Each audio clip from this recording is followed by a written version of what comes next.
Bismillahirrahmanirrahim. Assalamualaikum warahmatullahi wabarakatuh.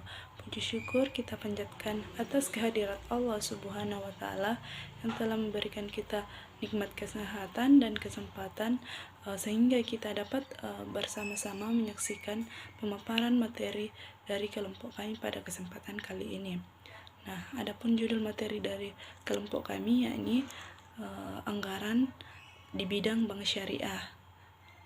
Adapun pemateri pertama yaitu oleh saya sendiri Nur Aisyah Supriyani, dan selanjutnya Nur Indah, pemateri ketiga Dwi Suji Pratiwi, pemateri keempat Ningsi Sari, pemateri kelima Rahmi Dewi Anugrah, dan yang terakhir yaitu Muhammad Jepri.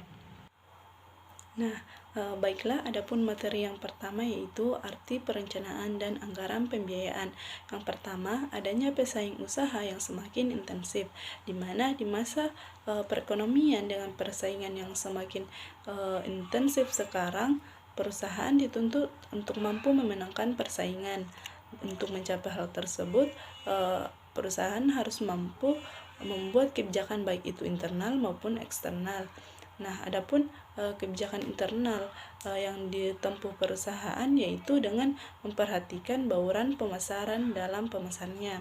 Nah, sedangkan dalam menghadapi faktor eksternal yang merupakan faktor tidak terkendali namun memiliki pengaruh yang kuat dalam keberhasilan pemesannya.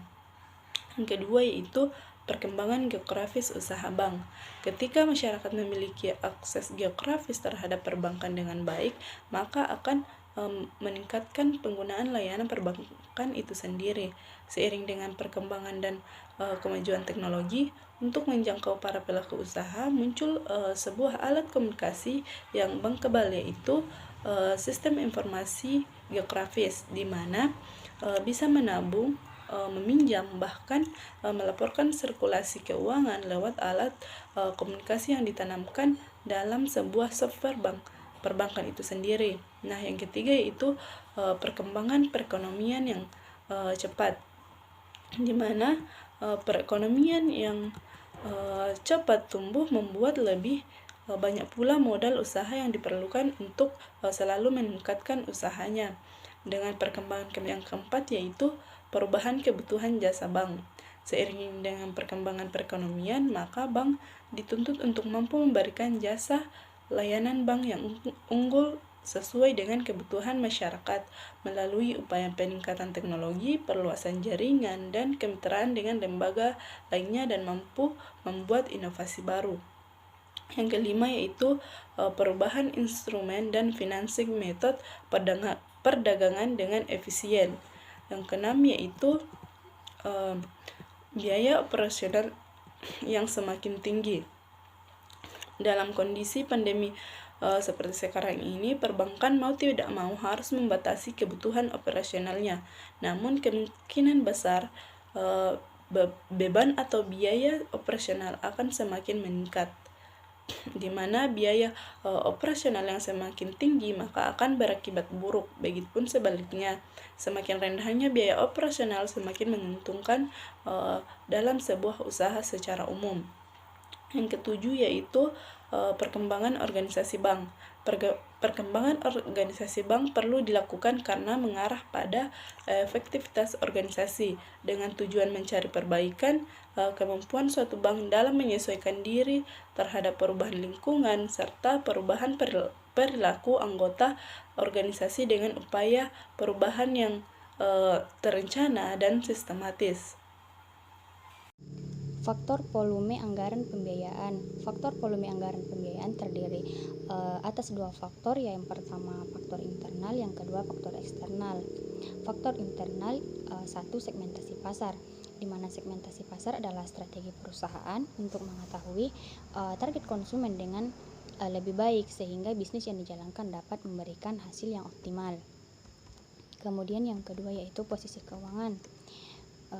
Posisi keuangan yaitu gambaran suatu keadaan perusahaan yang ditunjukkan oleh nilai kekayaan atau harta dan utang perusahaan yang tercermin dari neraca perusahaan tersebut.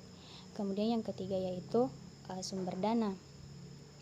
Sumber dana merupakan dana yang terhimpun oleh bank yang nantinya akan digunakan oleh bank untuk menjalankan fungsinya.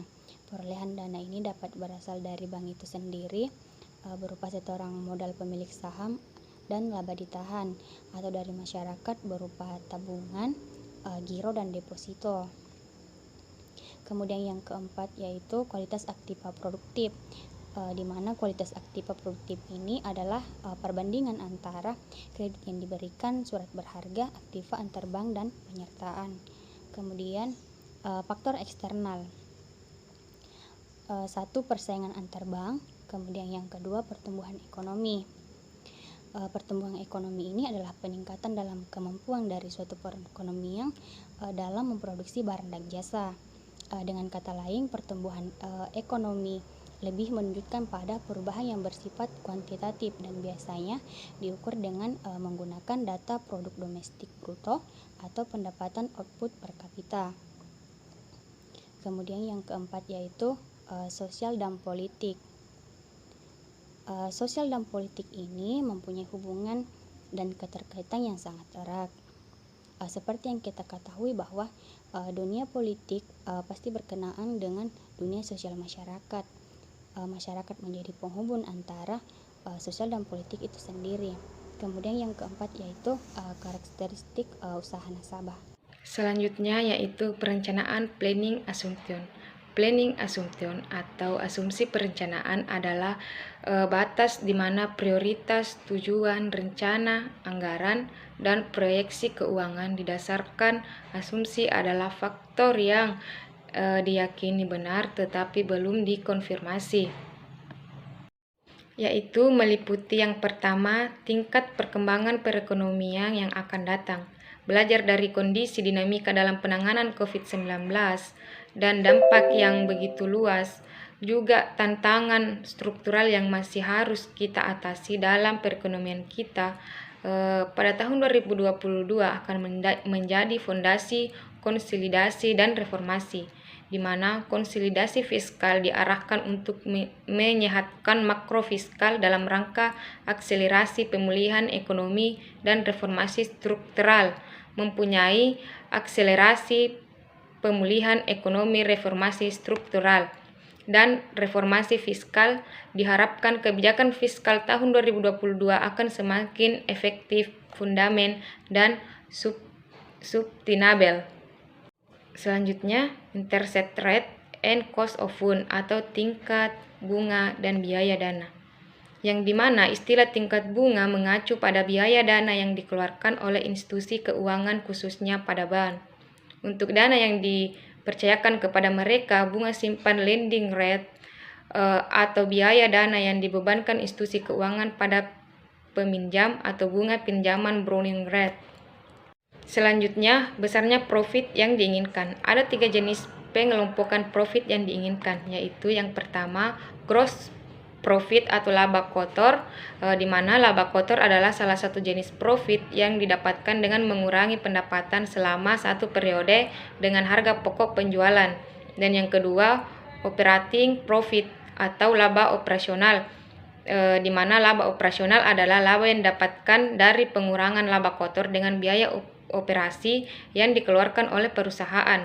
Dan yang terakhir atau yang ketiga, net profit atau laba bersih. Laba bersih diketahui dari cara mengurangi laba operasional dengan pihak ataupun bunga, dengan pajak ataupun bunga, dan dibebankan kepada perusahaan.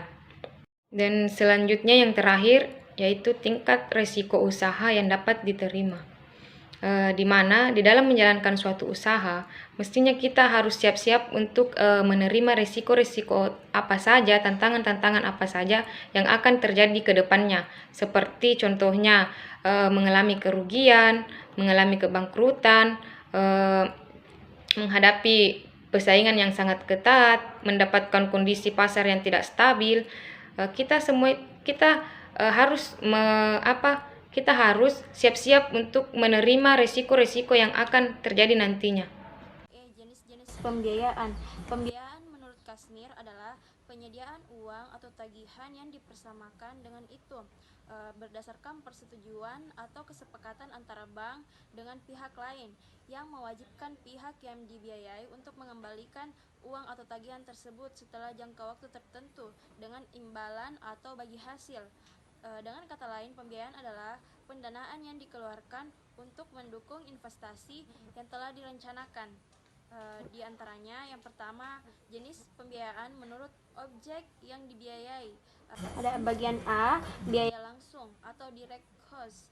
Yang bagian B, biaya tidak langsung atau indirect cost. Yang kedua, menurut jenis valuta.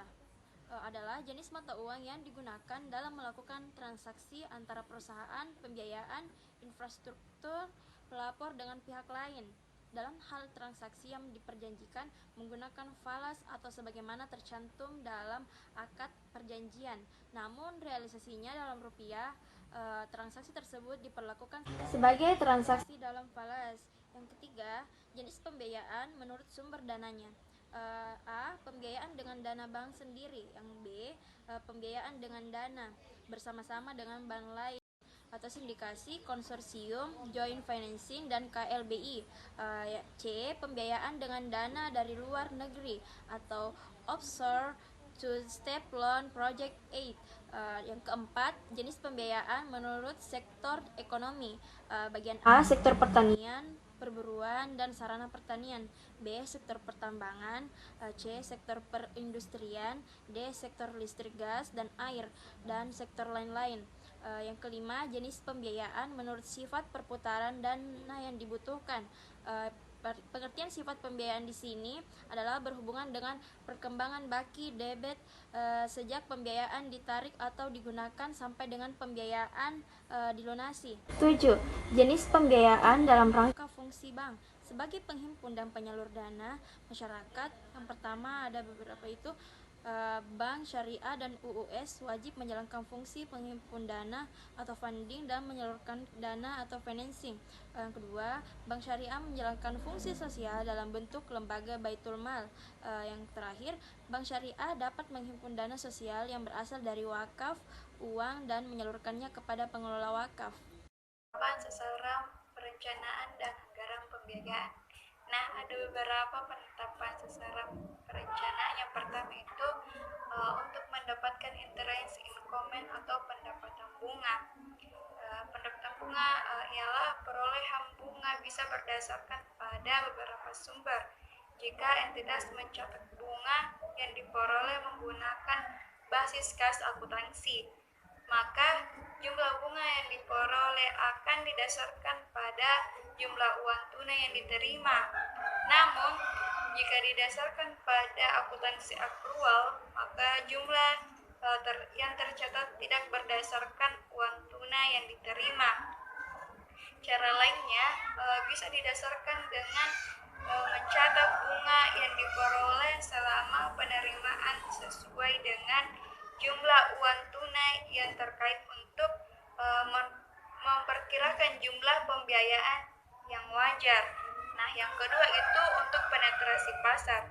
Penetrasi pasar merupakan cara sebuah bisnis mengukur seberapa banyak sebuah produk atau jasa digunakan oleh para konsumen dibandingkan jumlah total pasar untuk produk yang ditawarkan. Tak hanya itu, market penetrasi juga merupakan cara yang digunakan untuk mengembangkan strategi untuk memperluas cakupan pangsa pasar untuk satu produk atau jasa tertentu. Nah, yang ketiga itu untuk mengembangkan bisnis bank yang lain. Untuk mengembangkannya yaitu dengan cara mengkonsumisasikan diri dengan pelanggan nasabah. Mengkonsumisasikan yang dimaksud di sini ialah bagaimana pelanggan atau nasabah akan dianggap benar-benar sebagai rekan kerja oleh bank dan memang diperlakukan seperti itu dan bukan diperlakukan lebih rendah oleh bank, sehingga nasabah juga merasa dirinya penting dengan ikut ambil bagian dan mengambil peran dalam menentukan arah kerja dan saran kritik, bahkan usulan kebijakan yang sekiranya diambil oleh bank. Baik, saya akan melanjutkan pembahasan mengenai perhitungan penganggaran pembiayaan, di mana yang pertama approach dana. Dalam pendekatan dana, ada dua metode yang digunakan, yaitu pool of fund approach dan allocation of fund approach. Nah, selanjutnya yang kedua, market approach. Approach market approach, pendekatan pasar market atau market based approach adalah cara umum untuk menentukan indikasi nilai dari suatu bisnis, saham bisnis, sekuritas atau aset tak terwujud dengan menggunakan satu atau beberapa metode yang membandingkannya dengan bisnis, saham bisnis, sekuritas atau aset tak wujud lain yang telah terjual. Yang ketiga, target approach. Target approach atau pendekatan sasaran adalah pengukuran efektivitas dimulai dengan mengidentifikasi sasaran organisasi dan mengukur tingkat keberhasilan organisasi dalam penyampaian sasaran tersebut dengan memusatkan perhatian terhadap aspek output, yaitu dengan mengukur keberhasilan program dalam mencapai tingkat output yang direncanakan. Selanjutnya itu perencanaan pendapatan pembiayaan, di mana adapun perencanaan pendapatan pembiayaan itu mekanisme penempatan margin atau bagi hasil pembiayaan yang mengimplementasikan nilai keadilan dalam proses penentuan harga jual. Dalam proses penentuan margin tidak terdapat unsur eksploitasi dalamnya.